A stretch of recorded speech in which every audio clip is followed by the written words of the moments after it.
EPN Plays is presented by P&P Games. Happy Saturday, everybody. Hope you're all doing great. Let me know how the audio mix is. It's a little loud for me.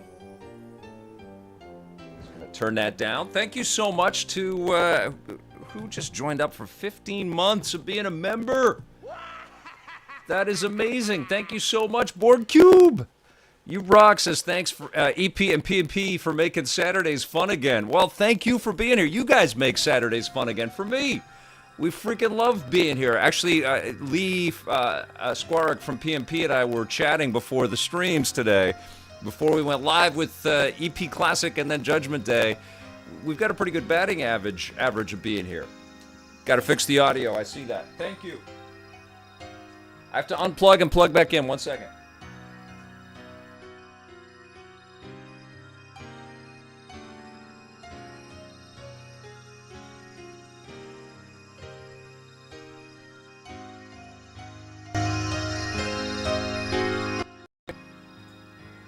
How's that? Is that better?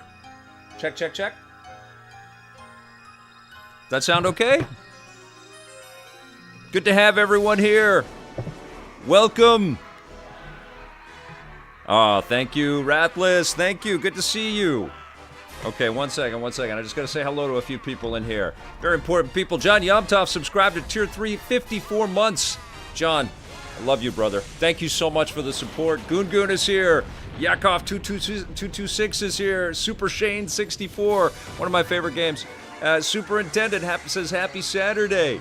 I see those are all some of our Twitch fans out there. That's amazing. Thank you for being here.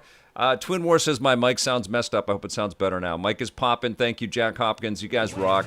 Thanks for being a part of the production meeting. Every time I stream, there's always something. I see you. Call me Nexy. I see you, Avatar Guy. I see you, K16 Strider, and Sean McGonigal and Paradox Watcher, Al Slayer, Dr. Mikey Brown, Spherix. Oh my God, Sam I am 111, first in the room. Decepticon is here. Welcome. Wario tried to steal Vic's mic. I know. Have a rotten day. Audio levels are good, both for me and Wario. Thank you guys. All right, let's play this. This is, obviously the Wario games have quite a prestigious history in 2D, and Wario wanted to make the jump to 3D. I think this is the first 3D experience for GameCube, and it's super fun. Wario, the Victor Lucas. Tiny Bear, good to see you. Okay. All right, here we go, you guys. Thank you, Sean Bernard. So this is the GameCube game, and I like to do this because the companies are doing this, and video game companies, I appreciate when you do this. Bring the past, the marvelous games from the game industry's history to your modern machines. This is on Nintendo Switch Online, and so if you have a subscription to Nintendo Switch Online for Switch 2, because GameCube only works on Switch 2 for some reason, you have access to a small library of GameCube games. This is one of them. And I like to see that, whether it's PlayStation or Xbox. You've got these enormous catalogs of incredible experiences that are being lost to time. And as we are moving ever and ever closer to the idea that physical is going to disappear, please do more to preserve these experiences so that people can play them again and share them with younger people who have never seen these titles before. All right, let's play Wario World. Jack Hopkins, you rock. Super Shane 64 loves Wario. He loves Wario. They just added Mario Sunshine. They did. Long ago, there was an evil black jewel that fed on the wishes of people, turning their desires into power. This dark jewel gave birth to many evil spirits who then tormented the good creatures of the world. Then, just when it seemed like the evil spirits would overrun the land, the spritlings of the sacred forest ensnared the black jewel and hid it away deep within their ancient ruins. But over time, these events were all forgotten, and one day a greedy treasure hunter, I wonder who, stole the jewel from the ruins. Vic better do this game in the Wario voice the whole time. Charles Martinet is in this game.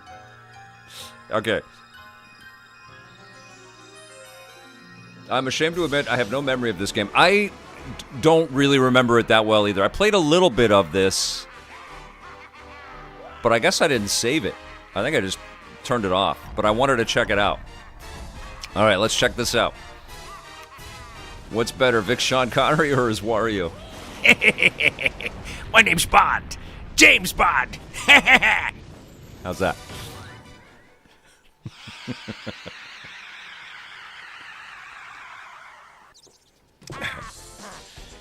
Have a rotten day.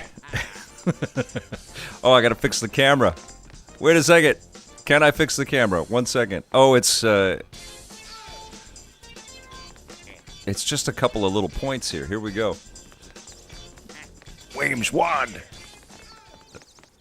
All right, what's happening?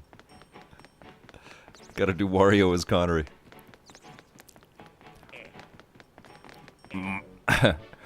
Wario. Money penny. for king and country. That's I turned into a. It's hard to mix them up, you guys. All right.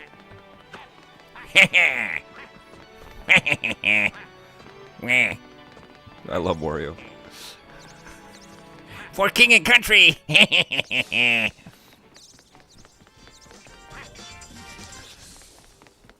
What is this? There we go.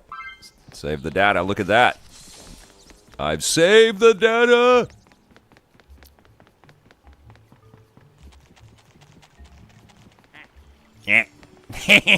What is this? I freaking love this character. Okay, I have to punch it, I think, to read it? Yeah, to-do list. Whip the boss, get the heart fragment, get back my stuff. All right, here we go, guys. Here we go. Constipated Scottish shot. Shaken, not stirred. Like that, Decepticon? Oh, he must have had so much fun in the booth for this. Looks great.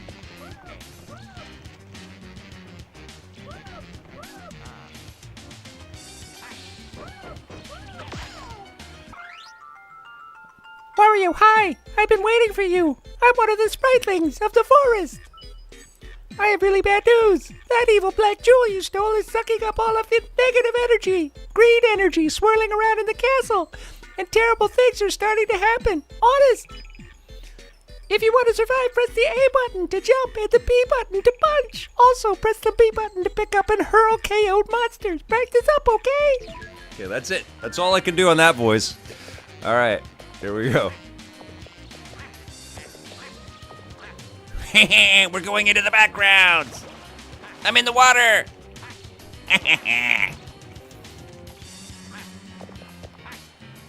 I love this character so much. We honestly need a Wario movie. Collect these to get the heart fragments. All right. Hey, punching dinosaurs.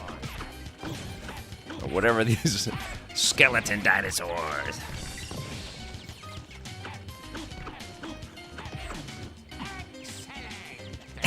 Excellent.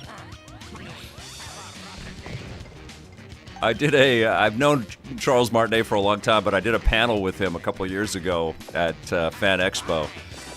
And it was wild because he did not care what questions I had for him at all. He was there to just tell his story. And I just sort of sat back and said, okay, Charles, let's go. Wherever you're taking us, let's go. He's had a freaking amazing career. I think the first time I met him was at like E3 97 or something. Might have been the first one. Hey, I'm an idiot is raiding with a party of 16. Welcome, everyone. Welcome. I am totally going to assume Vic to be cackling like Wario during lunch. I mean, when I do play Wario games, I do end up saying, have a rotten day to people. They don't get it. That's my life. They don't get it. They don't get me. Oh, I think I have to knock this over. 1 second. I cannot remember. What do I do? Oh, I climb up it. Oh, I love Nick Offerman. Incredible actor. I bet a bunch of you have met Charles Martinet. He's been everywhere. Which is the way, man.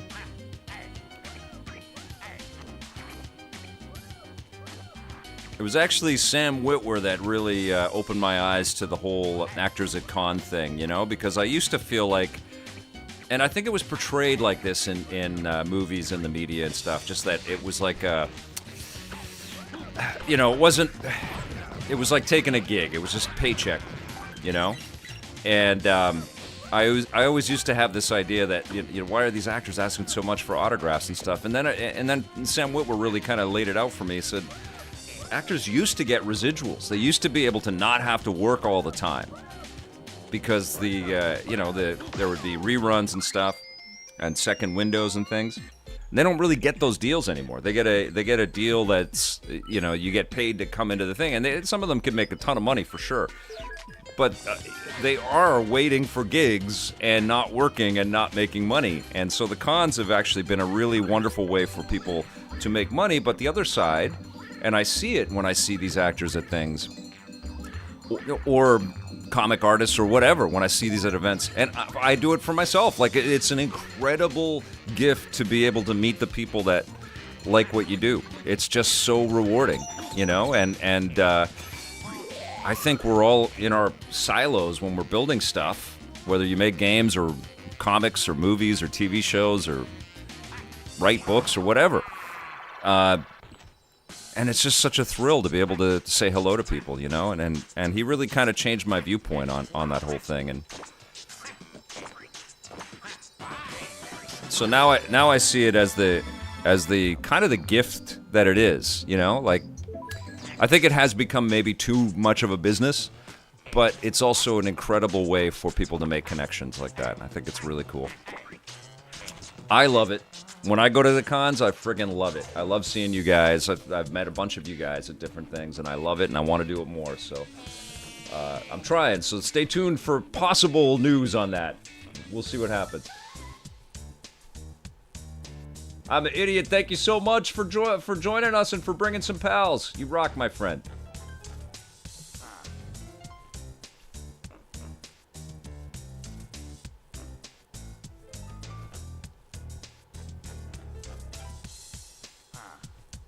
Magfest gives you that vibe.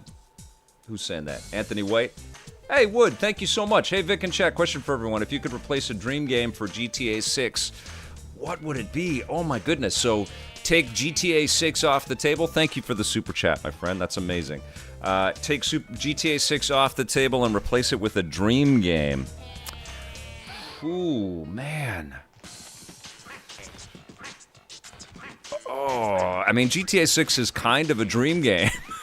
I think we're kind of having a dream year right now, to be honest. It's tough because I think that's a question of reimagining a familiar thing. I mean, the fact that we're getting Grand Theft Auto 6 and a remake of Ocarina of Time in this year, that's insane. Plus all the other great things that we've been able to play all year. I mean, I've always wanted a full, like, Mario 64 3D Mario experience where you're hopping from level to level, but it's co-op with Mario and Luigi, and they have to work together. I guess a little bit like Split Fiction or something like that, but it's Mario and Luigi. I think that would be amazing. You know what? Some kind of cool... You guys know what I'm going to say. Some kind of cool Batman game. Maybe different than Arkham.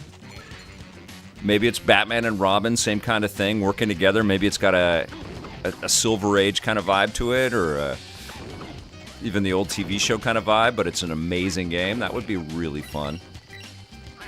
We got an incredible James Bond game this year. You know I want more indie.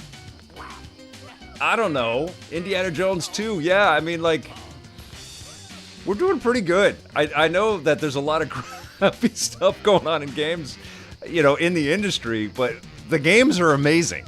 Like, you cannot take that away. NBA Street, yes, Goon Goon. I think EA Sports Big coming back would be huge.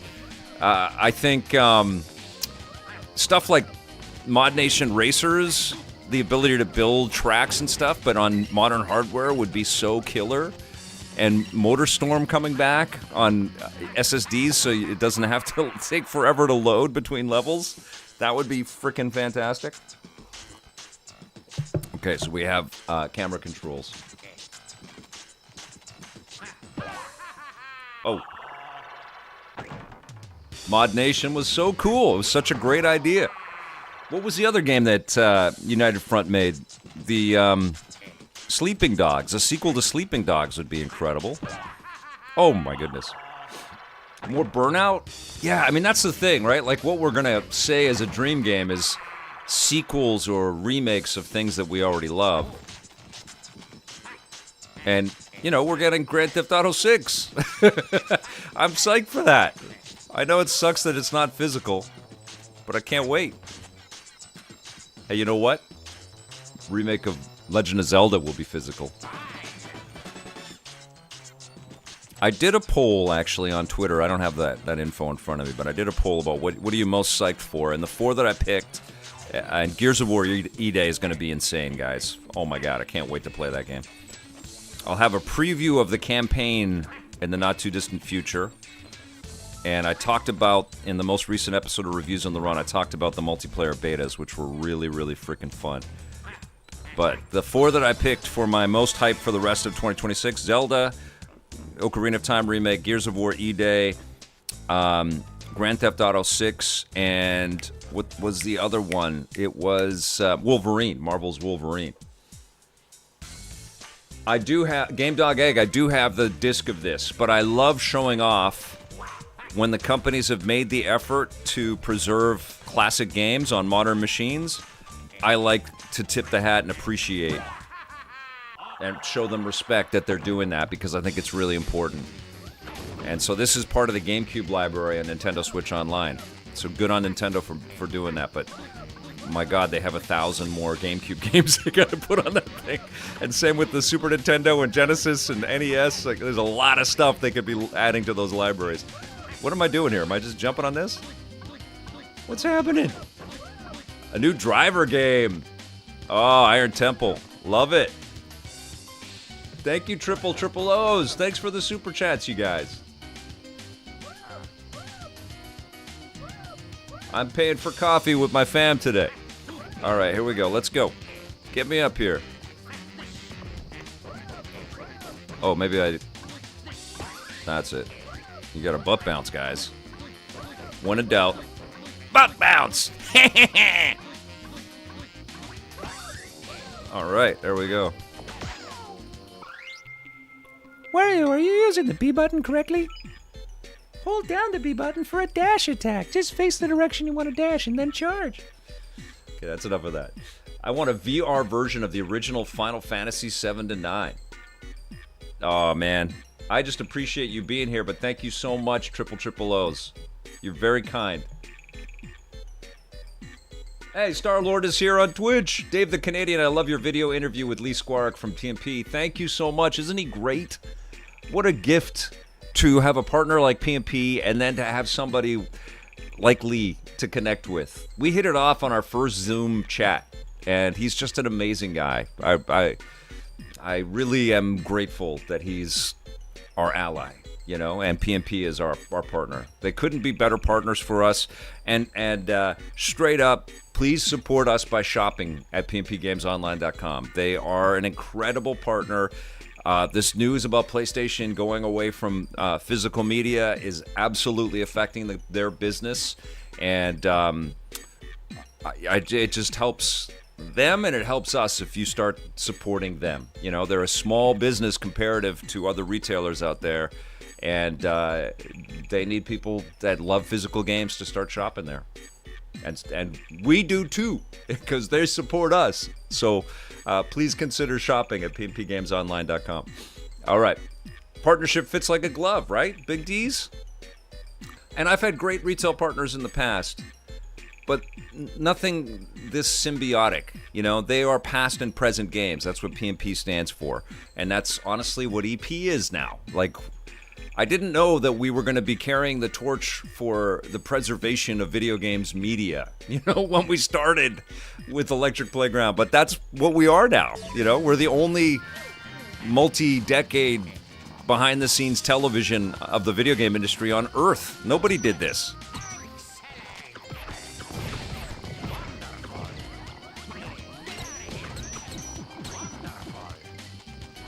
All right, here we go. Oh, I gotta hold it down. That's what the little guy just told me. All right, here we go. That's it. Punching dinosaurs. I just saw the dinosaur movie. I just reviewed the end of Oak Street yesterday. It was a fun flick. And they started the fight for physical games with their petition. That's right, K16. Yeah, great people over there.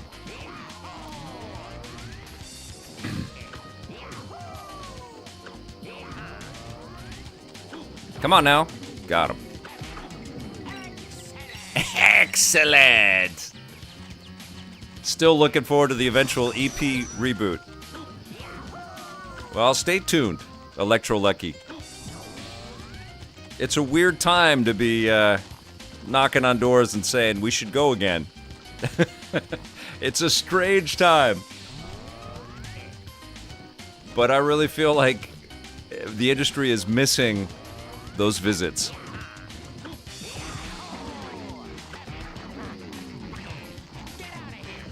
Get out of here. All right, cool. So I hit the garlic and I heal up? Of course I do. I'm a video game vampire here. I get you. The garlic makes me feel... I mean, garlic is incredibly good for you, so Wario's onto something right there, I think. Have some garlic. Play forever. Excellent. Oh, I think I screwed up here, didn't I? I did. I gotta go back up.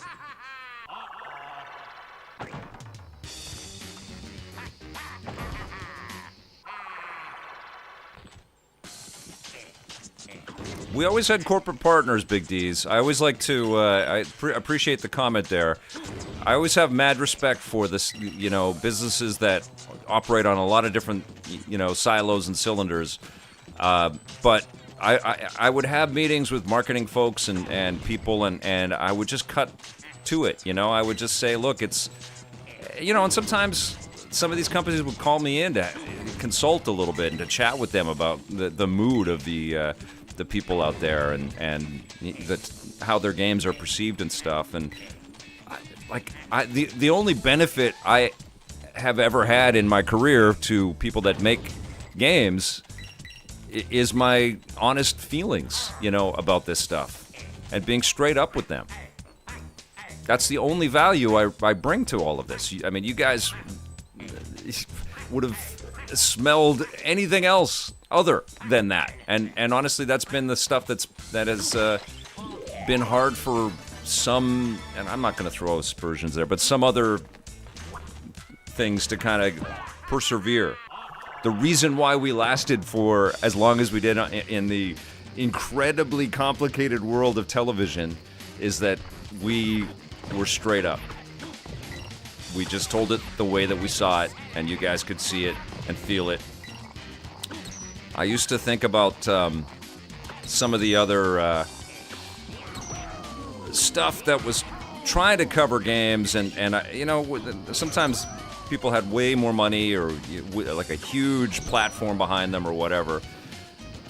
But I just saw the tension in the way that people were building stuff, and that was never our way. We were always just like, this is an honor to have this responsibility, and we're going to have fun with it, Anyways, we threw the scripts away. We just did it for love. I mean, we really did, and it was never big money. Eventually some money started to come our way, but it was more just spent on the shows. It was always like the shows got bigger and the team got bigger, and we just tried to maintain that vibe. We got to work on a bunch of really incredible things, but it was always just out of like this is what we want to do. We'd love to do this. I mean, hell, I'm still in that mindset. 30 years later, I'm like, yeah, this is what I want to do. I love this. I'm freaking streaming Wario World. This is what I love to do.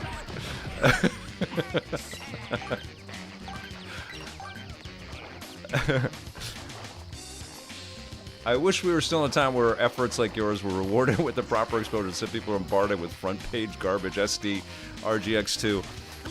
Well, I've been extremely lucky, you know? Like, we really were able to come and bring our content out at kind of the right time. I think we were early, but because we were early, we were kind of the right time. And so we had a lot of trust, a lot of respect from viewers and from the partners that we had, the sponsor partners and the broadcast partners. Like, people just said, okay, you guys know what you're doing, we'll let you go.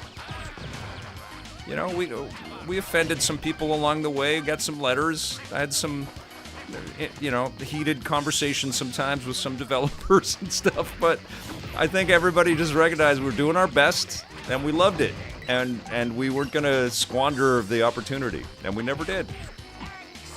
And kudos to the whole frickin' team that I've been privileged to work with over the years that just sort of said, okay, yeah, all right, we'll sync with this, and we'll give it our all, and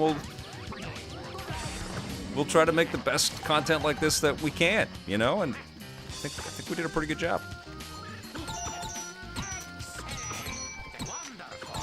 But yeah, there is, I mean, there is a lot of stuff to be angry about in the world of SDRGX too, and my thought about it with, I just read that Vic is the Paula Abdul of TV personalities. I don't know what the hell that means. I am a hell of a dancer. But my thought about it is that the reason why one of the reasons why we see so much rage on social media is that social media itself creates rage. Like just the act of logging on, because we're all so manipulated by it. And so people start angry, and then it just turns into the complaint department, you know? And so people are just fed into that, and that's what they're thinking about all the time. It's just like one thing to be angry after another. But there's a lot of legitimate things to be angry about. I just think that sometimes people push that anger into stuff that they could be a little less angry about, you know?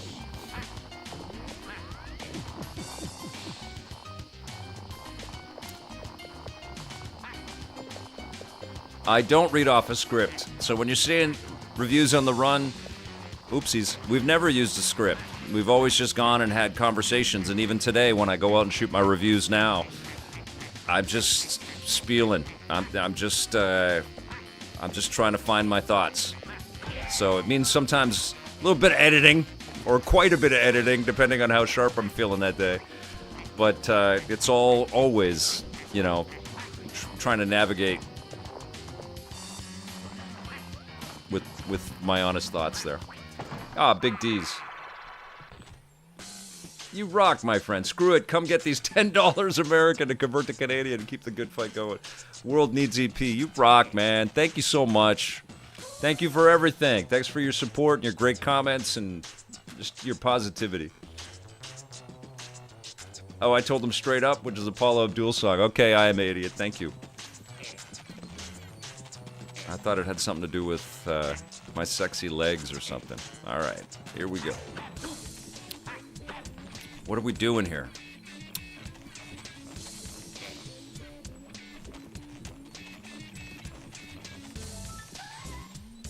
Yep, we never scripted, and it wasn't just Tommy. It was Scott. It was, you know, when Jeff was on the show, when Marissa was with me, like. We just went. We just we would play something or watch something, and we would just go and chat about it from the heart. And I think it made a difference, man. I really do. I feel like... What the hell am I doing here? Okay. Oh, I have to zip around the circle. Okay. I think people really pick up on... I mean, there's a lot of incredibly good scripted commentary out there. But I think people, especially with... Well, I'll tell you why I did that. you know, Siskel and Ebert, and I've said this many times, is a huge inspiration for reviews on the run. And when they were off book, that was the most interesting part of their show. Because they always had a scripted part where they would talk about, you know, the core elements of a film. They would encapsulate the plot a little bit. There we go. You can really feel the roots of 3D Mario games in here, can't you? But when they went off book, when they were just being themselves and they were just talking with themselves and they would get heated and they would get into authentic arguments, I just felt like the show went to another level. And I thought, when we're doing reviews, let's just keep it at that all the time. And so we don't talk about, like, whenever I'm with Johnny Millennium or whoever, like, we just do not talk about what we are going to talk about until we're rolling. And it's great. I am playing on the Pro Controller. Decepticon says audiences can pick up on authenticity pretty quickly. Yeah, I mean, I sometimes I look at some scripted commentary on stuff, and I am super impressed with the thoughtfulness and is concision a word? A conciseness of how these commentators just get to their points. I think it's wonderful, and my efforts to get to my points sometimes spiral around a little bit, or I have to massage what I've shot. But I don't know. I feel like for this type of criticism and commentary, which is it's not the New York Times. It's about me as a human being. That's what you're connecting with, or the other co-hosts that I've had. I think it's more appropriate to just throw a script away and just kind of try to get there bumbly and stumbly and try to keep the audience with you. I feel that, you know? But, I mean, you guys are watching. You let me know. Hey, Vic, thoughts on Doomsday? Special look at D23 last night. It looks so cool, but doesn't even come close to how cool EPN is. Oh, Steven, like, well, you said it right there. That's going to go on the EPN movie poster. Cooler than Avengers Doomsday. I thought the trailer looked awesome, and the, like, awesome in the grandest sense is an overused word, but, like, awesome. Like, the fact that he stops Thor's hammer with his fingers, and his accent was great. The look of fear and terror, the Pedro Pascal getting so freaking angry at, what did you do? No, I think it's going to be amazing. I mean, they are obviously trying to sell the idea that Doom is Thanos level. They've got their work cut out for them, but look at that suite of actors. I thought the D23 Marvel stuff in general was really good. The X-Men cast being shown off, the Hugh Jackman and Ryan Reynolds joking about wanting to be in Doomsday, so pretty much confirming that they are. Yeah, I'm a fan, man. Like, Spider-Man Brand New Day is incredible. I can't wait for the new Vision Quest show. I think it's amazing that James Spader is back as Ultron. Got to talk with him on and much of the cast for Infinity War. Is that right? No, Age of Ultron. And that was surreal. Yeah, I'm excited. I feel like they're bringing the Avengers magic back for sure. And it's cool to see Shang-Chi and some of the other newer members hanging with the old guard, you know? Oh no.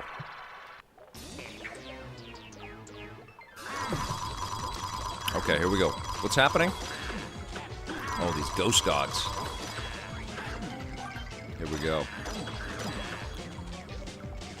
But Spider-Man Brand New Day was unbelievable. I've seen that twice.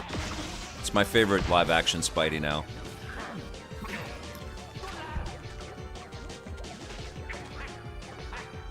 I actually got Hulk from Brand New Day. That Hulk sequence, Hulk, Punisher, and Spidey sequence, that was outstanding in Brand New Day.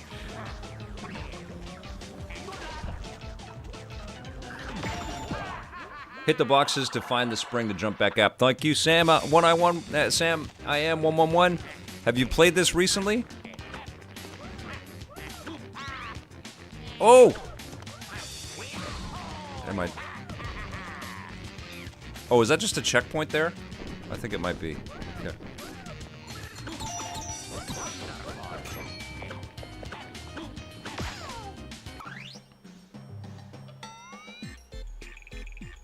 John Bernthal is easily the best part of Brand New Day. He's incredible.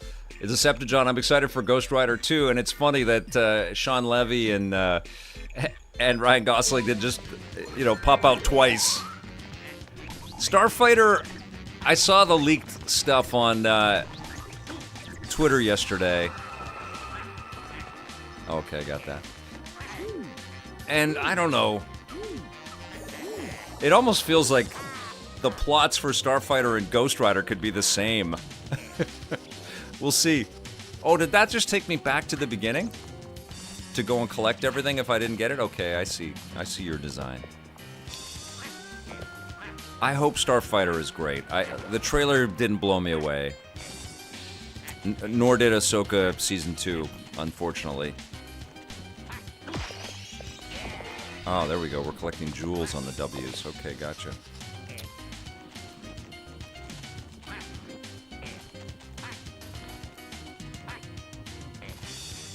I feel like the, I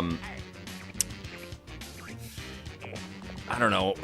I enjoyed Ahsoka Season 1. There's some cool stuff in it, but I feel like we have, we've maxed on what the hell's that called? The volume of shooting shows indoors to try to make it look like it's outdoors, and it's just all too clean. I think Andor really showed, Star Wars is best when it's a little dirty and rough around the edges and living, when it's outdoors, using live locations. Okay, here we go.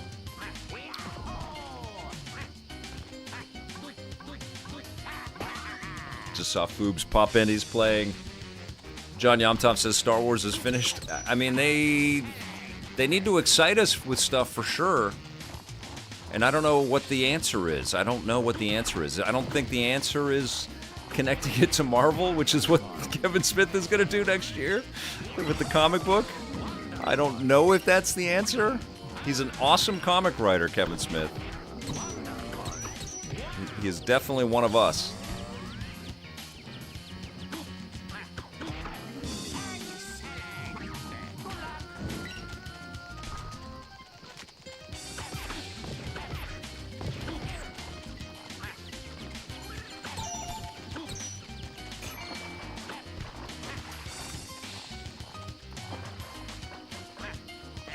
Oh, game history explained. Yes, you gotta remove the borders. Absolutely, it should just be black, right? I'm with you, game history explained. Henny God Slick says Wario better than Mario. Thank you for being a fan!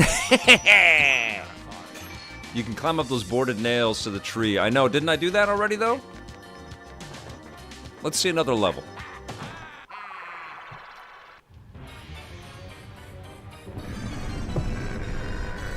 Here we go. Adam Campbell asking if I ever met anybody from Treasure. I cannot recall. I've interviewed people that have worked on Treasure games, but I don't know if they work directly with Treasure or they're just publishers or they have that connection that way. Is Treasure still cooking? Are they still making new things right now? Or are they more of a collective that gets together every once in a while? Anybody know that?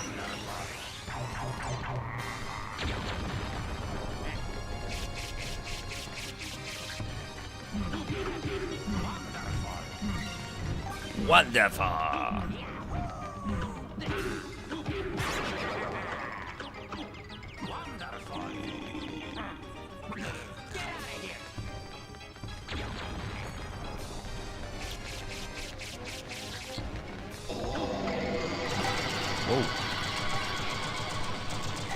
Boss down.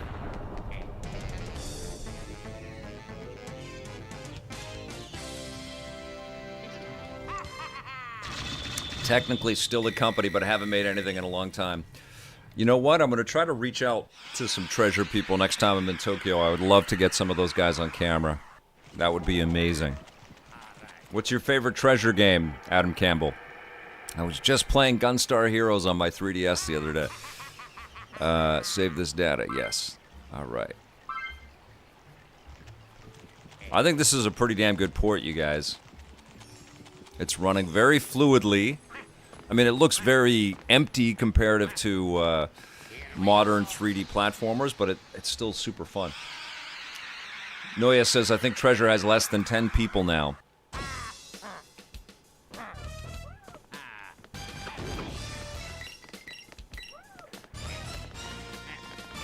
Gunstar's a strong one. Dynamite Heady isn't a slouch either. Sin and Punishment, Adam Campbell says, for N64.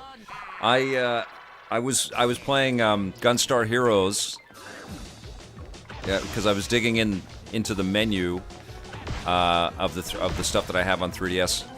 I played Outrun in 3DS as a buried treasure for last week's reviews, and I wanted to see some other 3D enhanced classic games, and Gunstar Heroes is 3D enhanced, and it's freaking amazing. Yeah! I see. Okay, so the switches open up the... Oh, that's cool. Little puzzles everywhere.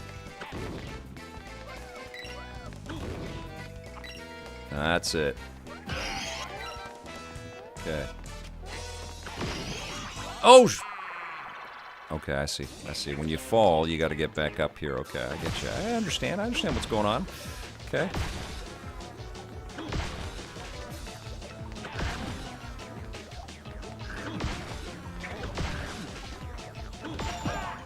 Gotcha. Dynamite Heady never got a sequel because it was supposed to be a, John Luke Corpus says, supposed to replace Sonic the Hedgehog as a mascot, but it didn't. Clearly. Now, did I pick up this thing? There I did. Now I did. Okay.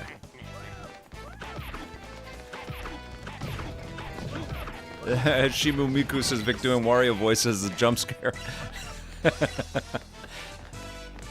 Welcome, Shimu. What is it? Shimu Miku. Have a rotten day. There we go. I was just playing Cannon mode on Pilot Wing 64. USA's level had a Mount Rushmore with Mario's face on it. Hit Mario's face with your character and it switches to Wario's grimace. How cool is that? That's a great little Easter egg. They made a McDonald's game that is also incredible. Treasure did, Adam Campbell says. If you're surrounded by monsters, pull out a mad move and knock them out with one blow. Rotate the control stick to do a wild swing ding. If you jump and press the R button while holding a foe, you'll do a pile driver. It's earth-shaking. Okay, 1 second. How do I hold a foe? Oh, when they're down. Okay. Right. Okay.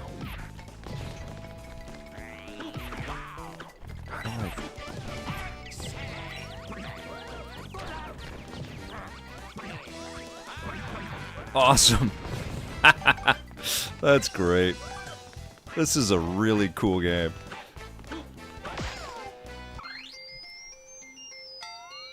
Very cool. The wild swing ding is a spinning move, and the pile driver is a pound. Okay, master the finer points of these two mad moves to turn gears, break down iron doors, and deal with tricky traps. Use your head, Wario. Okay.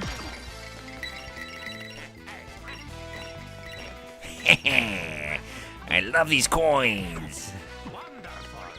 Okay, come on. Pick them up. Boof! Yes! Mass damage. Oh, I have to...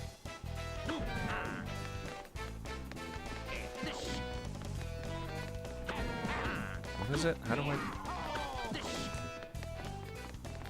So I'm spinning. Is it this?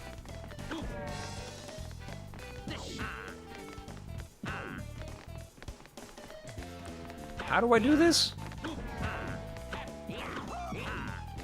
I don't know what I'm doing here. How do I do the move?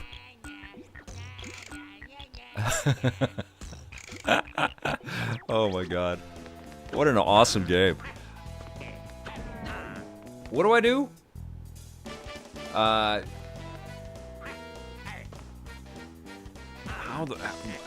do I turn this thing? I'm supposed to spin, but it's not working.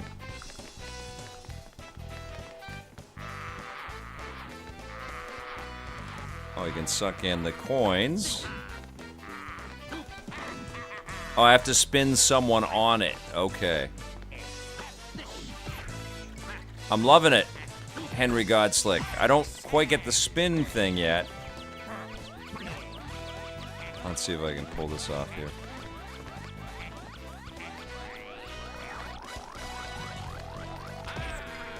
Nope. There we go. Oh, that's amazing. Okay. Yeah, this game's great. Super freaking cool game. I love that it's... I mean, it's really... It turned the tight levels in a 2D Wario game into a 3D experience. It's really fun. Because the 2D Wario games are very different feeling from the Mario games. The sprite's big, and the carnage is a big deal. It's really fun. So this is kind of, you know, it's very evocative of all that, too. Okay, so, there we go. You can use this to spin around with. Awesome! Okay, I get you, game.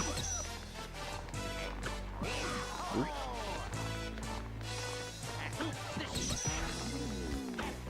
No, they definitely need a new Wario experience. Absolutely. I'm sure they've got a whole plan for Wario tied around the movie.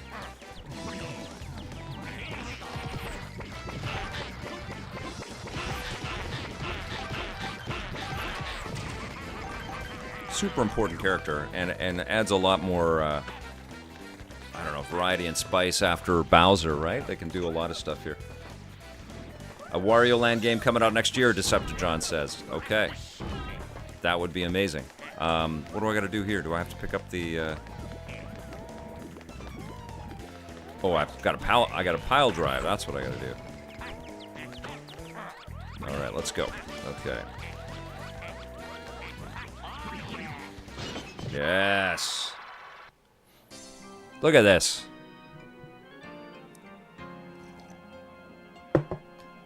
GameCube was incredible. Okay, these are going to start falling. What are they going to do?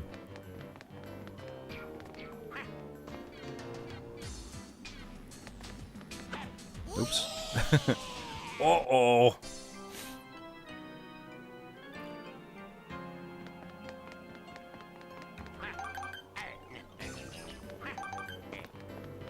Okay. Oh!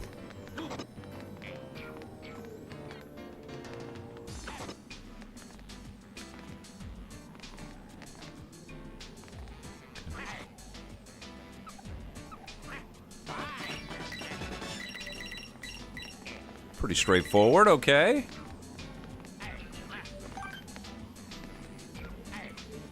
Oh!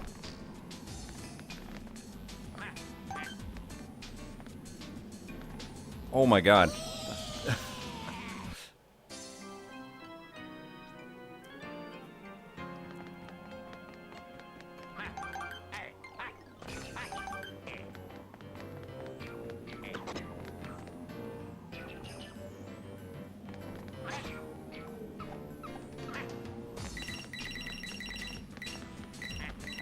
There we go.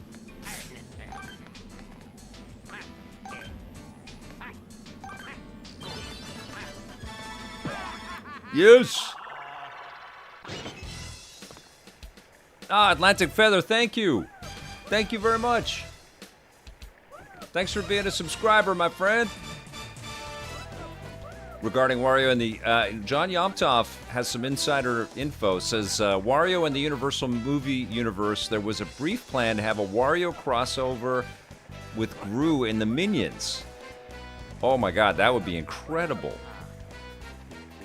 Yeah, I saw that last Minions movie and did not enjoy it, but they really missed Gru, and the idea of having Wario hooked up with Gru, that's a great idea. Use the glue globes on the walls up ahead. You can jump and stick to the walls. When you see these sticky orbs, try some of your moves. When jumping to a glue globe, check your footing, mark your goal, and then jump. It takes practice, so don't get frustrated, okay?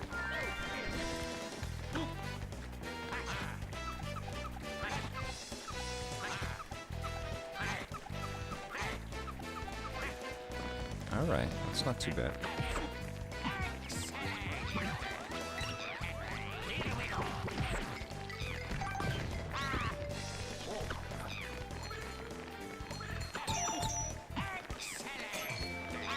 Oh. Okay. Oh no. Okay. It's quite forgiving, this game. It's not about lives, because Wario's kind of an indestructible character. Same thing with the 2D games.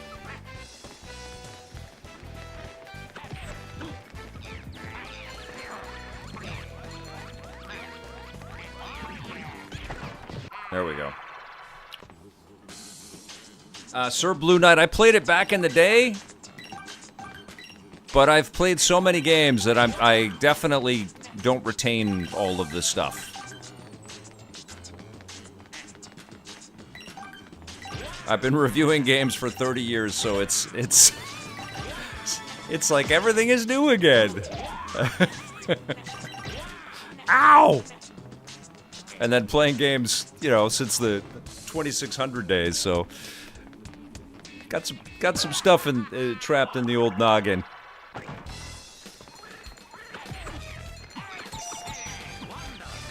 Wonderful!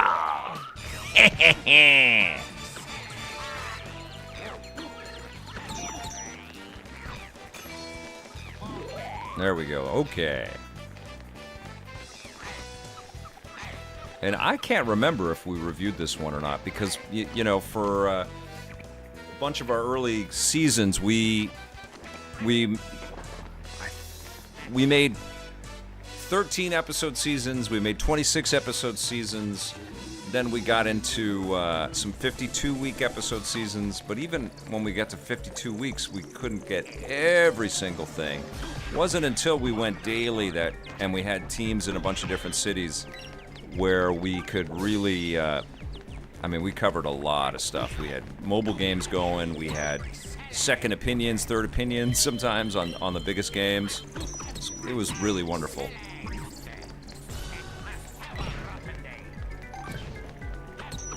So sometimes in the earlier years, if a game came out in between seasons, we just didn't get to it. Might have been on our website, but then we had different writers and stuff on our website back then too. Right, Avatar?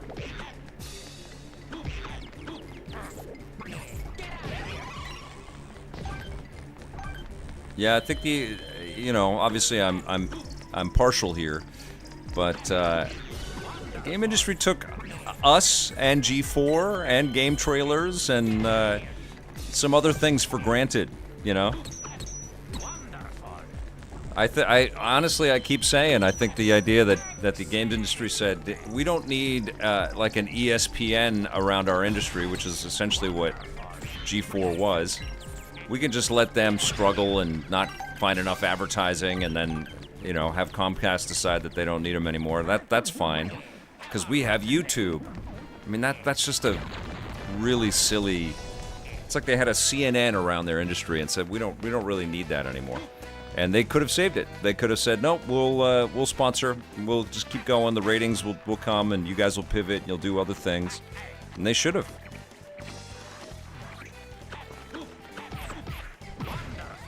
They should have done that. And honestly, they should have spent the money to keep E3 going, too.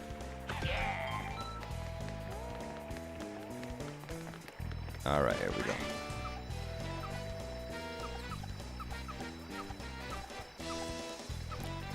Well, it's a money game for the owners of brands, Electrolecky. It's a money game, and they are partnered with advertising agencies, and they're about numbers and justifying their expenditures to numbers.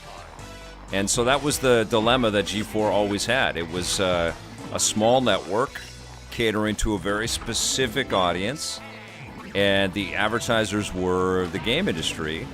And the game industry also was kind of new to advertising sales in television, in terms of like a network. And so they had historically just partnered with advertising agencies, and they didn't care about the content. They didn't care about the audience or they just cared about the numbers. That's it. That's their job. And so it wasn't necessarily about like just sticking with it. It was like, well, the numbers have to justify. And it's such a reductive way to look at something when you're helping to define a culture or cover a culture and be there with the culture. And so the industry just said, we'll just do it ourselves with our own in-house videos, and we'll work with YouTubers and stuff. And there's been a lot of good things that have come out of all that, for sure. But I feel like what's missing in games is what we provided, and what G4 was providing. A little bit of production value and the budgets to go and visit these companies and put on events. Like G4 was kind of a rad awards idea. It wasn't always great, but it was cool that it was happening.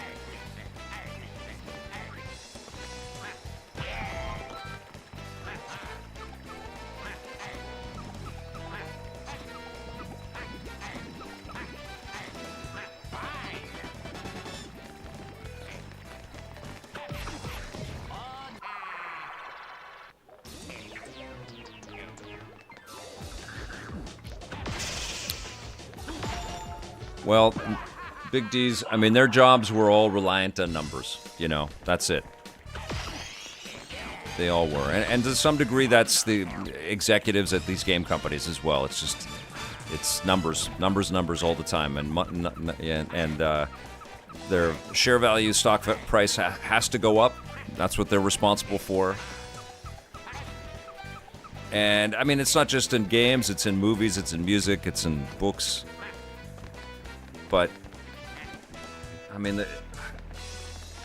the great outline is you stick with an idea for long enough. You stick with Burnout 1, eventually you get Burnout 3, You stick with Grand Theft Auto 2, and then you make a jump to Grand Theft Auto 3.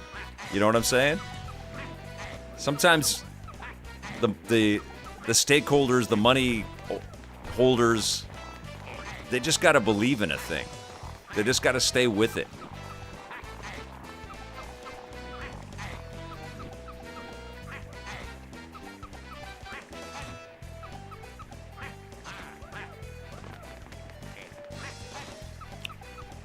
And I think that's true with media as well, like with coverage.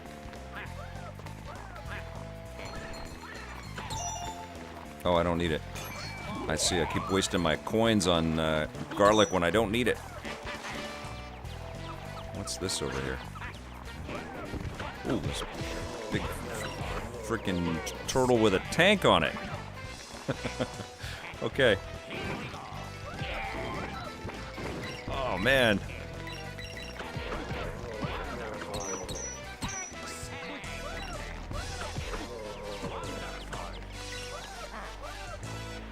Hi there. Welcome, my friend.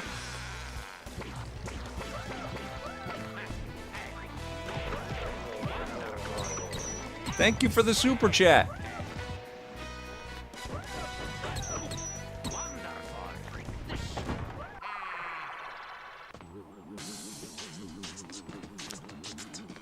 I think E3 should have been Goon. That's a good suggestion, but I think E3 should be every year, and it should be less construed as a a trade show, especially now because people can get information online so quickly. It should be hands-on time, but it should be a thing about being a pageant. It should be about honestly inviting traditional media and streamers and YouTubers and stuff, but it should be about getting the word out beyond the spectrum of people who are already fascinated with video games. That's the service that E3 ultimately provided. It was like it was a giant, and that's what Jeff is providing with the Game Awards, quite frankly, you know, like streaming on all the different platforms that he is. But E3 was that too, and it was a way for the industry to physicalize its resonance and to put all of these different enormous pieces together to celebrate how large the culture is and how important it is. So, and honestly, the whole of E3 was much more important than the individual reveals. And I miss it, and I really wish that it was there, because it really, damn it, it really painted a picture that the industry is important. And now we know that, but it also feels much more isolated these days. You know, and we still have news reporters that talk about games as if it's just a certain crowd that's into it, you know? I think I've done all this already. Getting a little confused on the map here. I should try to make Wario's laugh the donation sound. Then call me Nexie. That's an incredible idea. Excellent. That's an amazing idea. Okay, did I do all this? I think I did all this. Wonderful. I did all this. Okay.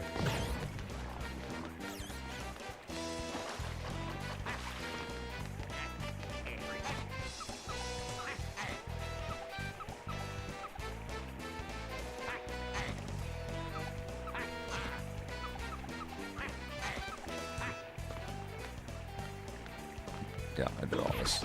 I don't know where to go here.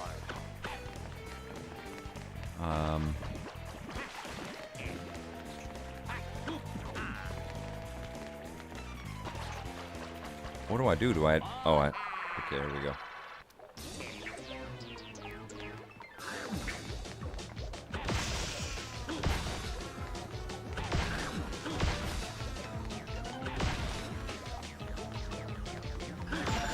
Yeah, there we go.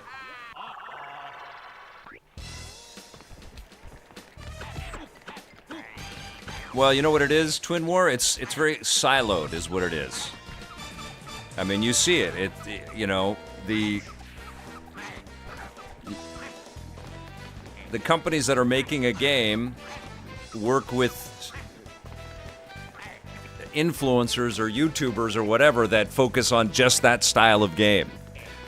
And so it's just this constant, like, inward-looking silo around video games. It's never done in a generalist kind of communication, you know, which is what television is, right? It's about, like, how do we get as many people in to this idea as we possibly can. And, like, I mean, you can see it on the EP channel on YouTube. YouTube doesn't know what the hell we are because we talk about all kinds of stuff.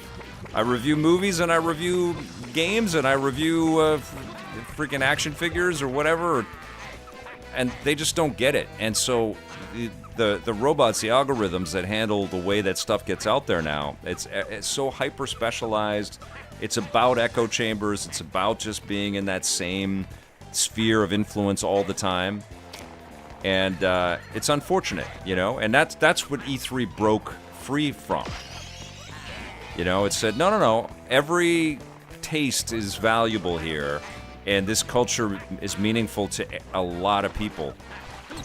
And it's why we need stuff like that, you know? It's why the award shows are important. And it's frankly why television-type content is important about this stuff, even though people are post-TV. But I think when you... And listen, man, I have the data to prove that. We went from a weekly show that was much more focused on games, because that's what our 30 minutes allowed, to a daily show talking about all kinds of interesting, things that people that like video games would be into. And our audience grew, our demographics grew, we were in people's lives with this cool stuff on a regular basis. And that's what should be happening. And it's kind of been shocking to me that we left the air and there wasn't another show like what we had done. We'd been on TV for so long, and then we left because, G4 died and Roger's interest became much more about hockey. I mean, those are the main reasons why we didn't continue. Like, we weren't canceled, we just weren't renewed. And because their budgets and what they were looking for were different, which I understood. And also G4 died, and so people were like, well, I guess TV about video games doesn't work. It's like, well, that's as far as we got, but there's a lot more that can be done. This is still a huge business. There's lots to talk about. But yeah, the robots love specialization and knowing exactly who every individual audience member is. They don't like multi-topic discussion. Doesn't work for them. Okay, what do I do here?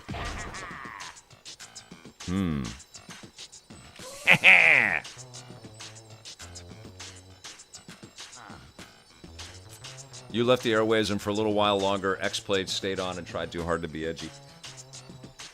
Yeah, I don't know.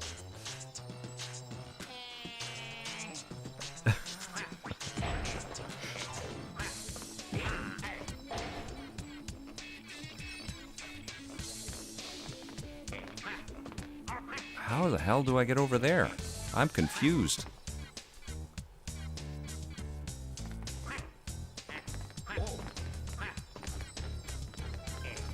I don't know what to do. Okay, 1 second here.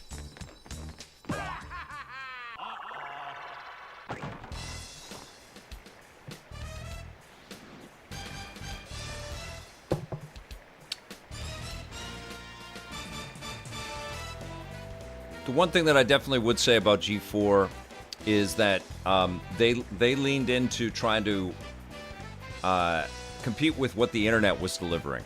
Like, they thought that they had to be edgier than what the forums on the internet were. And I think that they, in an effort to be cool, alienated a wider audience, I think we never really worked hard to try to be cool. We just talked about super cool things.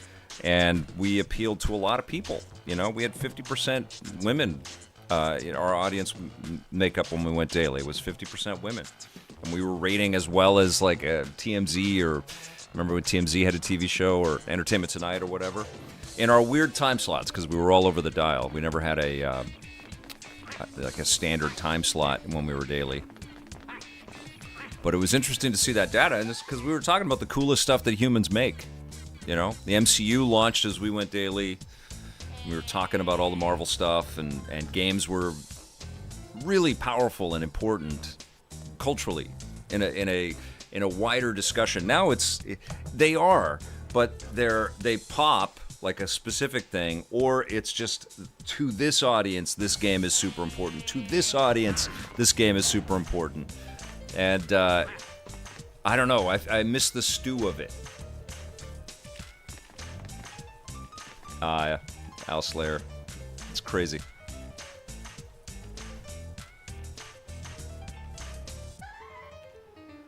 K16 says, I was on a treadmill in a Max Payne leather jacket.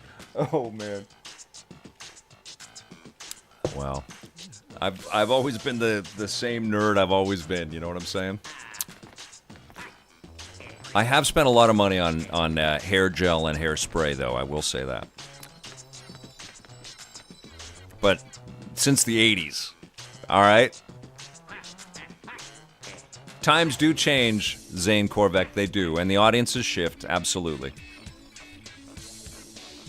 Absolutely. Oh, SD sent a super chat? I missed it. I'm sorry, man. Formula used to be, how can we make an amazing game, which resulted in organic profit. Now it's just, how can we make this game more profitable? Yeah, I don't know, man. Like, I feel like there are lots of examples in both directions. It's really hard. It's really easy to paint with a wide brush on any trends in gaming or media or whatever. Superhero fatigue. But then there are lots of examples in another direction, you know, that are crafted by committed artists, and you see the love and the effort and the good business of it all. Like, this year has been filled with lots of rough news around video games, and the contradiction is that games have just reached this height that is just insanely impressive, you know, and, you know, some of the best games I've ever played have come out this year, you know? It's, I don't know if it's as easy as just saying one or the other. I do think that the industry has learned some hard lessons about over-betting and overspending. But then when you look at a company like Microsoft or a company like PlayStation, who have made so much money on live service games that other people have made, because they take a 30% on whatever anybody buys in a specific game, right? That's a huge chunk of their profit. It kind of makes sense for them to have chased that sector of the business, even if they've had their hands slapped or companies or projects didn't work out, just because they see the economics of it all. But I think everybody's learning hard lessons about not just the types of games, but also the amount of time that people actually have to play these types of games. And somebody asked about, something said,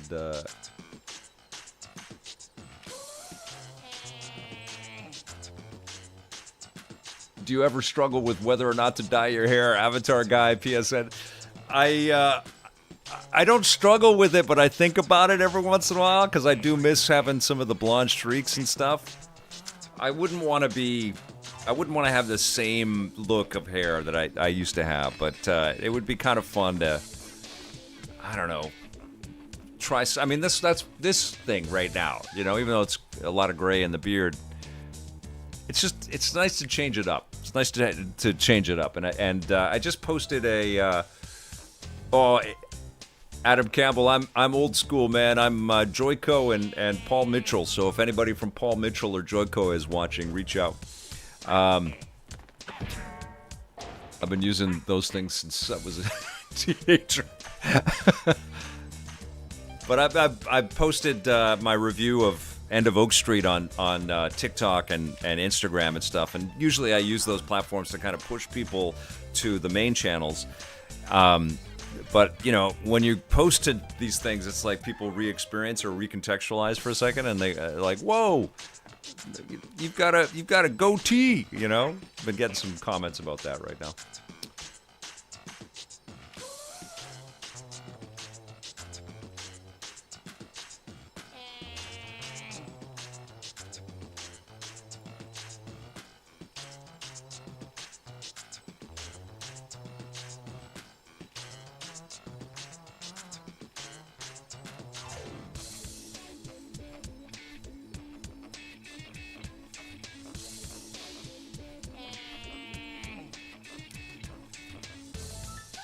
Thank you, Avatar.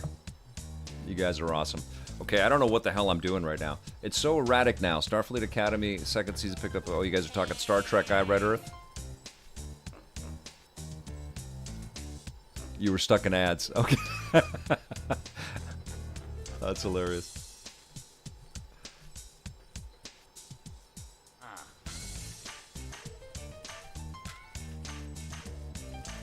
Waiting for me to grow a Gandalf beard? I don't know. This is already becoming a lot. I kind of like it. I look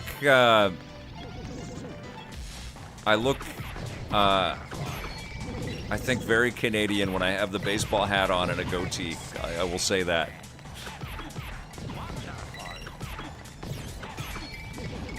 I look like I'm ready to go to the rink right now.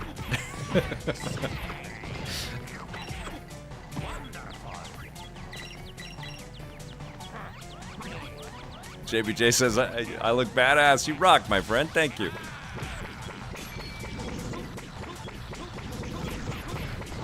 Good game. Spawn Point is the last active gaming TV show. There is a TV network in Canada. I forget what they're called.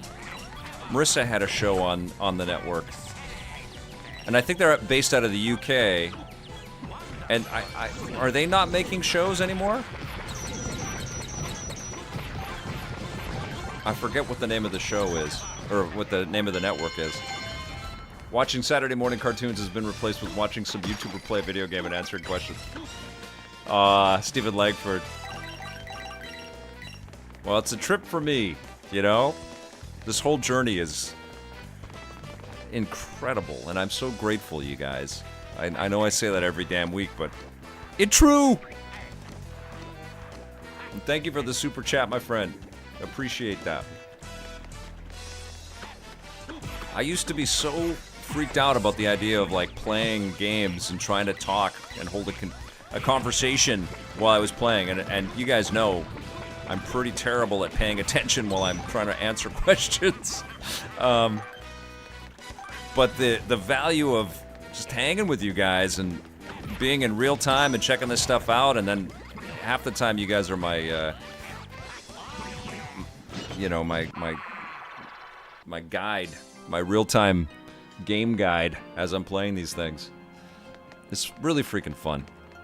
And foolish younger me that was nervous about streaming and trying to go live playing games with you guys, because this is a blast. And honestly, Saturdays are...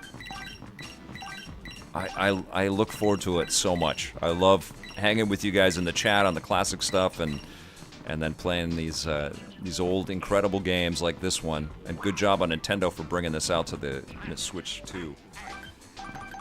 It's such a thrill. I love it. Well, I landed on a thing down there. Why am I dead? It's pretty cool, right, Iron Temple? Us people on TV, we're just people. I mean, what did I just read? That Indy Navarrete, who just got cast as Rogue in the X-Men in MCU, she had been streaming on Twitch. And I think she had to...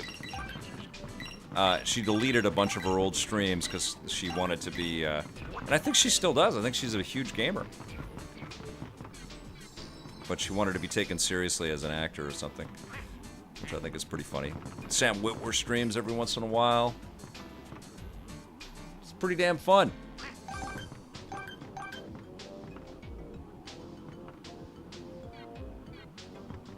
There we go. David Hayter. Oh, you want David Hayter for the MCU? That would rock. Zane Korvac says, feels like a fever dream seeing this game again after all these years. Well, you know, we talked about it on EP Classic today. That's the genesis, pun intended. When we feature a game, and we feature like 15 games in a typical Saturday, I try to, like, I look through the list of things that we talk about, and I think, okay, which would be fun to kind of reconnect with? And this was the one today. There were a lot of good choices, though. There were other ones that I was thinking about. Oh! What the heck?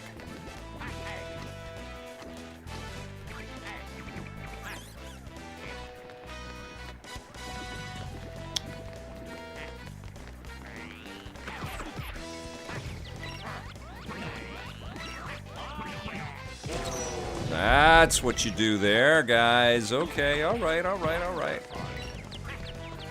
Sweet. Okay. No, I need something over here.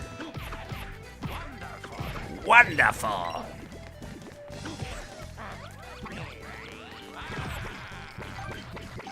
Oh, I'm spinning the wrong way. Okay. Gotta spin the other way, okay.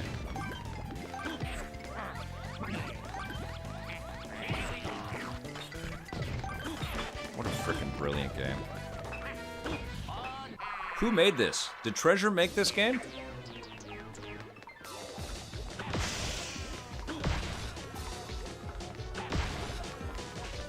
This is amazing.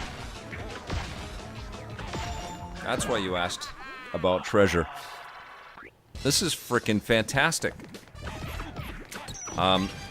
This is probably my next buried treasure, by the way. Spoiler alert.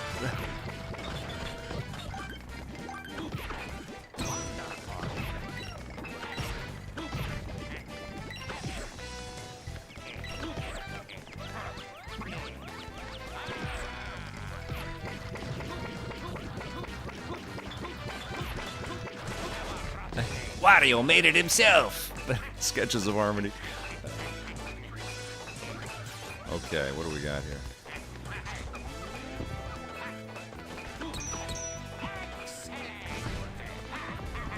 I mean, it's really freaking tight, man. Like, it's so... Okay, so I gotta bust all these.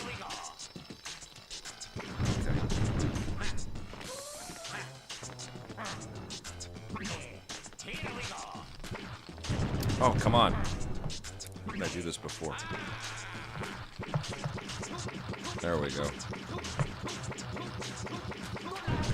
Oh, I just pick it up and throw it. Okay. Have a rotten day.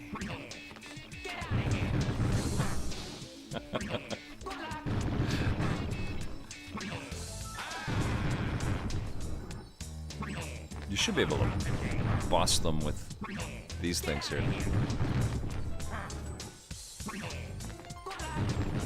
Good luck. That's what I wanted. Does it stress you out when I get frustrated with a game there, Alslayer? That happens quite a bit with these classics, doesn't it?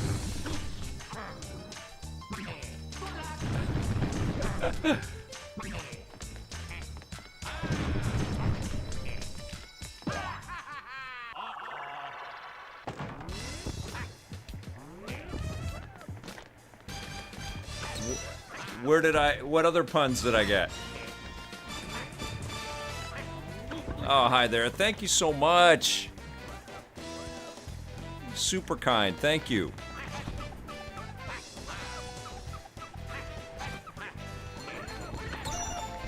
I don't need that. I just wasted 20 bills.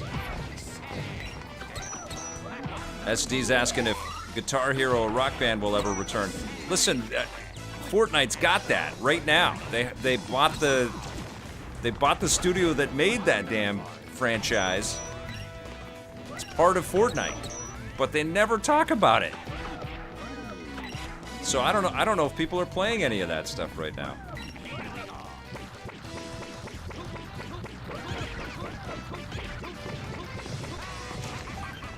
I was actually super impressed when they did a reveal in New York, and they invited me out. It was an amazing trip, and they dropped the Lego news, they dropped the Rock Band news, and they dropped the rocket racing news as well. It was just amazing. Will Chris is asking if I enjoy the work of James Rolfe, the angry video game nerd. I do, but I have to be honest, I don't spend a ton of time watching other video game creators. I do a little bit. I do check out on stuff, but I'm in the video game space so much. Scott just asked me about that.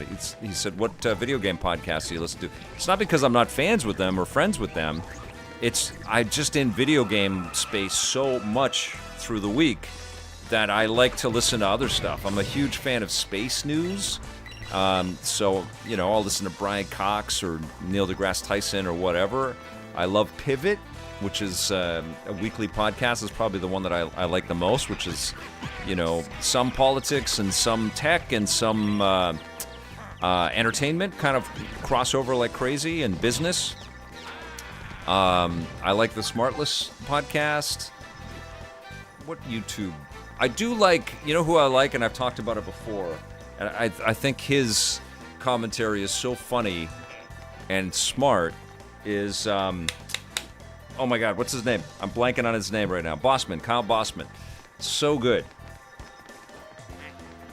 And then I like things like Hard Fork, which is a tech podcast from New York Times. I think those guys are super animated and super fun.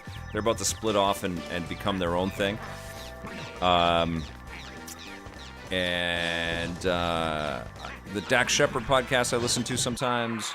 I like when the entertainment podcasts like Dax Shepard or Smartless talk to people from a different part of the world. Like Smartless just had Brian Cox on to talk about space, and get his. They asked some pretty fun questions about the origins of the universe and stuff like that with Brian Cox, and that was great. I enjoyed that. And I do have the Vic's Basement podcast, but I'm sporadic because I get busy with reviews and editing and other things. But yes, there is many episodes of Vic's Basement up on the different podcast services out there, and I want to get back into a regular cadence with it. It's just fitting it all in.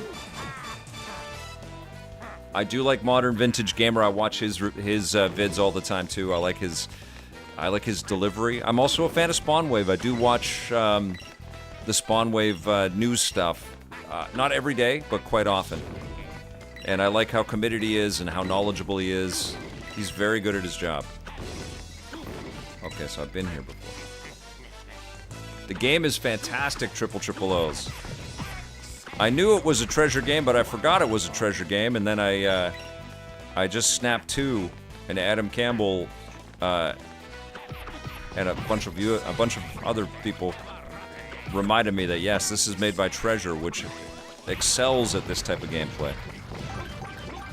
Imaginative platform action adventure type gameplay. Very good. Okay.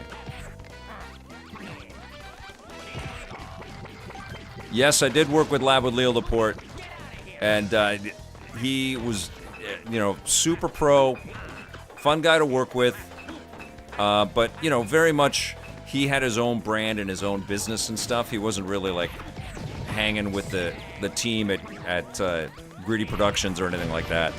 But he'd come up once a month and we'd shoot a bunch of shows. It really trained us on that amount of production, got us kind of primed and ready to make EP Daily. Learned a lot from him, and one of my first interactions with him, he's got that voice, that Leo Laporte voice all the time, and I called him, and I think it was his answer machine, and I just said on his answer machine, like, your voice is mesmerizing me, man. This is crazy. Hi, it's Leo Laporte. But yeah, he was fun to work with, absolutely. And we met some good people that were part of the Lab with Leo Laporte TV show. Still friends with a bunch of those folks. And yeah, I'm grateful that we had that opportunity. I wanted to keep going with it, actually. I like that it was a nice, different show for our production company to produce.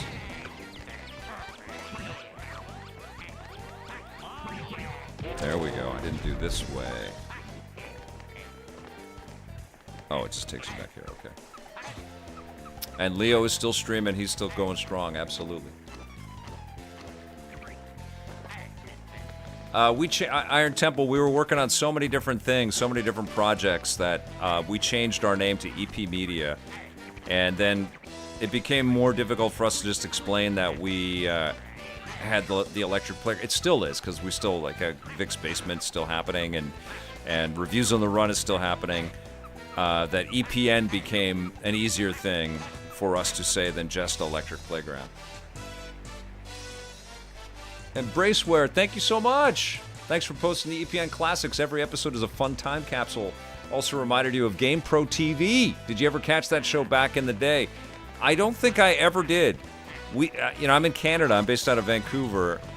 And I don't know where GamePro would have aired, but what I did know about video game TV and what sort of precipitated the pitch of EP right at the beginning was a lot of gaming stuff was like super kid focused, and we had a lot of kids watching EP, but we didn't really make it as a kid show.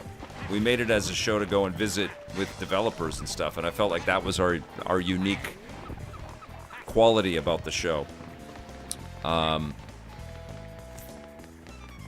But I was grateful that we had a show called Video and Arcade Top 10 here in Canada. And I was grateful that those kinds of shows existed as kind of a, and I think GamePro was a little bit more kid-oriented too, but they existed as a way to show broadcasters that this was one way, but there was another way to talk about games, and that's what we wanted to make. But little did I know that kids wanted that too. They didn't just want, you know, the competition stuff of Video and Arcade Top 10. They wanted to see inside all these studios. I figured they might.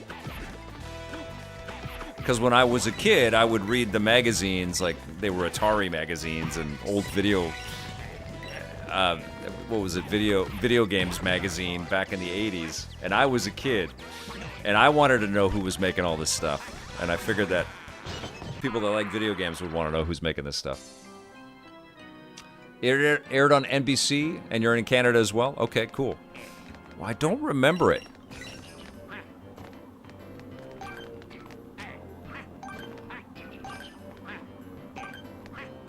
I still have a lot of my old 80s arcade magazines, by the way. Or video game magazines.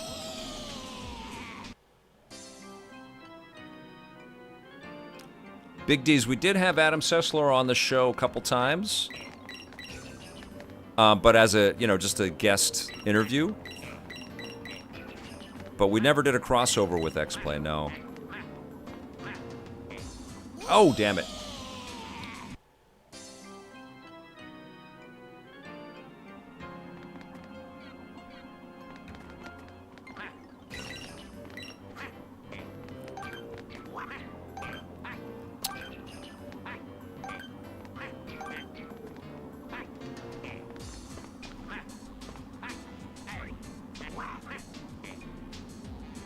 I don't know what Adam's up to these days. Damn. DJ Hero was so cool, Atlantic Feather. That was such a great game. Someone's going to bring back those types of music games in a really interesting way. I always felt like Rock Band especially, like it was almost too bad that it was tethered to the game consoles. It could have been its own thing, you know? Hi there, you're so kind. Thank you so much. That's very freaking cool. Is Evangeline Lilly keeping in touch still with Canada? I don't know. I mean, I've seen her at a couple of cons over the years, and we've connected and had a nice couple of chats. But she's got a different world like that she's living in right now, you know? So I don't want to bug her. I just commented on an Instagram post that she did, and she liked it, but I don't know if she did or her team does. I mean, like, it's a different world, man, when you get that much notoriety, that much fame. And if it was her that liked it, I don't know if she clicked on who I am and made that connection. But when we've met in person, we've definitely had some nice combos.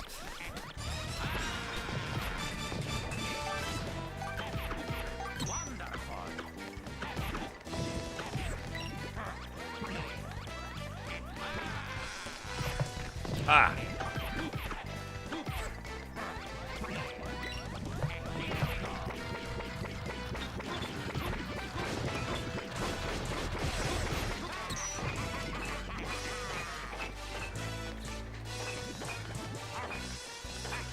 Looks like you can go in there. Is there a... No? Okay. What do you guys think of this game? If you're an NSO member, and you have a Switch 2, it's sitting right there for you to play it.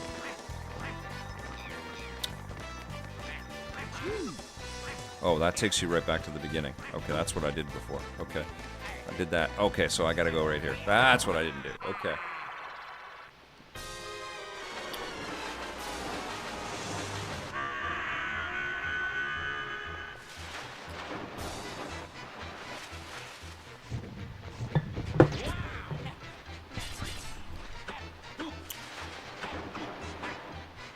Kevin's a super cool guy. I wish I knew him better. We had him on Judgment Day once. I guess you'll see it on a coming episode. And I would see him at events and stuff all the time. And super intelligent, nice guy, super kind guy, very talented.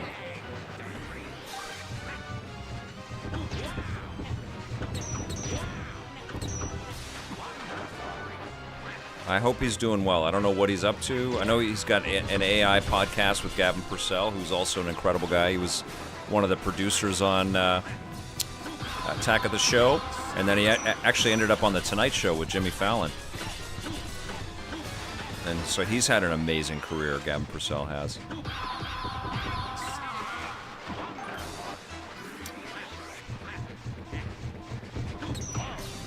Oh!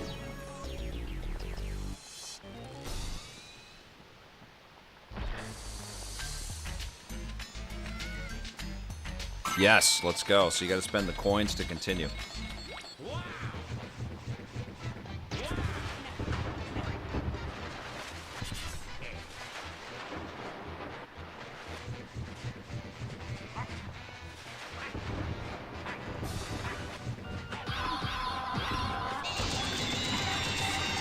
Well, all that stuff's out of my hands, John Yomtop, but I appreciate the love and support, my friend. You rock.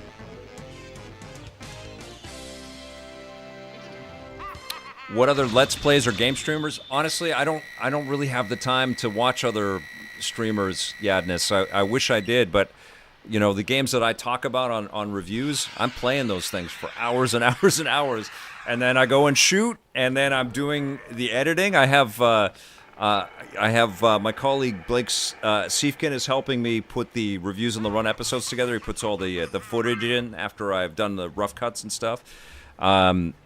And so that's a week for me, you know.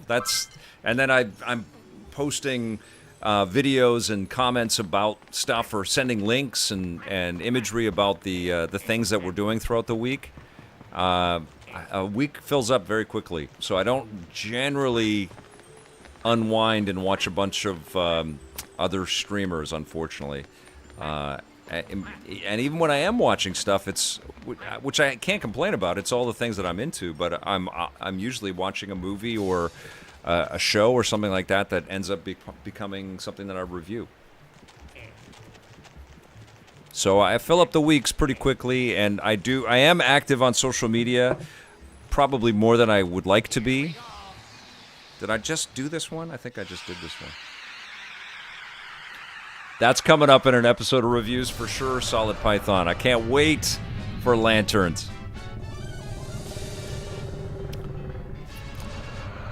I know if I did take the time, Yadness, to watch, I do watch Spawnwave. I watch edited videos from other people. But if I watched more streamers, I would be a better streamer. I know that. But I'm a busy boy. Oh my god, and now I'm a flat Wario. Kaiju's asking what... I gotta do another Ask Me Anything, don't I? Let me think of a date and we'll do it, but asking what software do I edit videos on. I'm still on Premiere. Adobe pisses me off. I wish I could just pay, you know, a fee, and it's good for like 5 years or something like that, rather than this every month BS. I have thought about switching over to another editing, you know, software, but just the thought of like spending a week to get familiar with it feels like a lot of time I don't have. Okay, let's chuck this guy into the fire. There you go.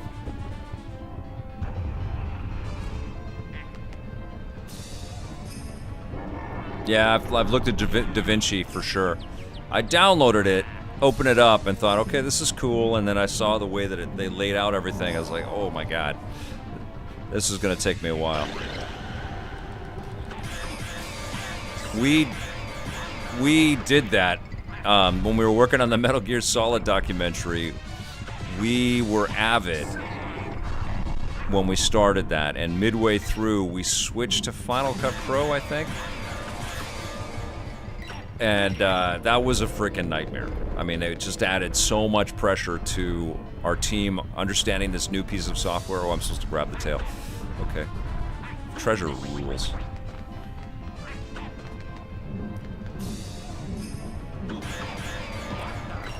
Premiere is pretty straightforward. It is a blend of some of the stuff that Final Cut has done and Avid has done. There's a lot about Premiere that just is comfort food a little bit for me. Like, I've been editing for 30 years, and there's just a lot of stuff that I can logically make sense of with Premiere.